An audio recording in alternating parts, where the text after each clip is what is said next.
Welcome to Suduthanni. இன்றைக்கி நம்ம வீடியோவில் ரொம்ப குவிக்கான ஒரு பிரேக்ஃபாஸ்ட் ரெசிபி தான் பார்க்க போகிறோம். இது பிரேக்ஃபாஸ்ட் மட்டும் இல்லை, சமயத்துக்கு ஒரு ஸ்நாக்காக கூட நீங்கள் சாப்பிட்டுக்கலாம். காகினா எப்படி பண்ணுறதுன்னு பார்க்கலாம். இதை ரோட்டி கூட பிரெட் கூடன்னு எது கூட வேணாலும் வச்சு சாப்பிடலாம். ரொம்ப ஈஸி அண்ட் ஃபில்லிங்கான ஒரு ரெசிபியாக இருக்கும். இதோட இன்க்ரீடியன்ஸை நான் டிஸ்கிரிப்ஷன் பாக்ஸில் கொடுக்குறேன்.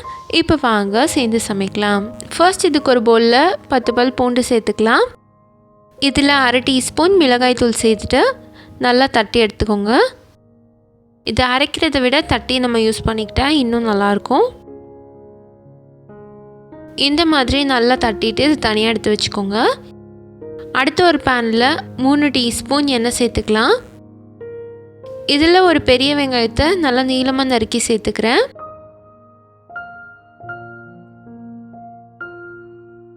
சேர்த்துட்டு இதை நல்லா வதக்கிடுங்க.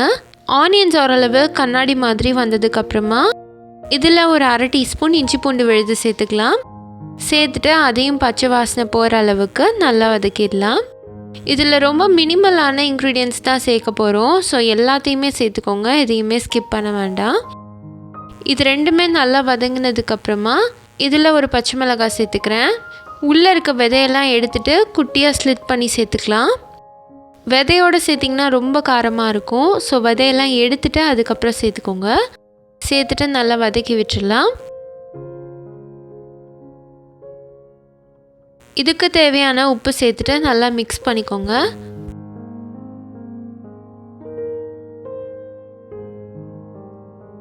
இப்போ ஆனியன் நல்லா பிங்கிஷாக வந்திருக்கும். இந்த மாதிரி வந்ததுக்கப்புறமா இதில் 3 முட்டை சேர்த்துக்க போகிறோம். அப்படியே ஓப்பன் பண்ணி நம்ம முழுசாகவே சேர்த்துக்கலாம். இதை மிக்ஸ் பண்ண வேண்டாம். நான் 3த்தையும் அப்படியே முழுசாகவே சேர்த்துக்கிறேன்.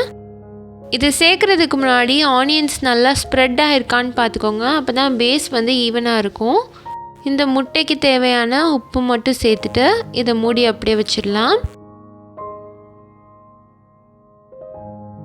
அடுப்பை சிம்லேயே வச்சுட்டு இதை ஒரு 5 நிமிஷம் வேக விடுங்க. முட்டை நல்லா வெந்து வந்துடும். இப்போ பார்த்தீங்கன்னா இது நல்லா ரெடி ஆகிடுச்சு.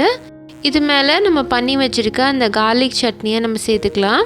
இது ரொம்ப பச்சையாக இருக்கனால ரொம்ப நிறைய சேர்க்கக்கூடாது. நிறைய சேர்த்திங்கன்னா அந்த பஞ்சன் ஸ்மெல் ரொம்ப ராவாக இருக்கும். அதனால் லைட்டாக அந்த ஃப்ளேவருக்காக மட்டும் சேர்த்துக்கோங்க, நிறையா சேர்க்க வேண்டாம்.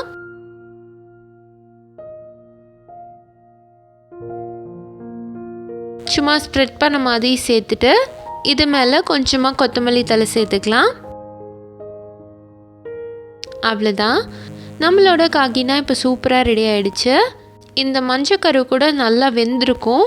சாப்பிட்றதுக்கு ரொம்பவே நல்லாயிருக்கும். அது ஓப்பன் ஆகி ஓடுற மாதிரி இருக்காது. நான் இன்றைக்கி டோஸ்டட் ப்ரெட் கூட சர்வ் பண்ணேன். நிஜமாலே அருமையாக இருந்துச்சு. நீங்களும் இந்த ரெசிபியை ட்ரை பண்ணி பார்த்துட்டு எப்படி இருந்துச்சுன்னு சொல்லி கமெண்ட்டில் சொல்லுங்கள்.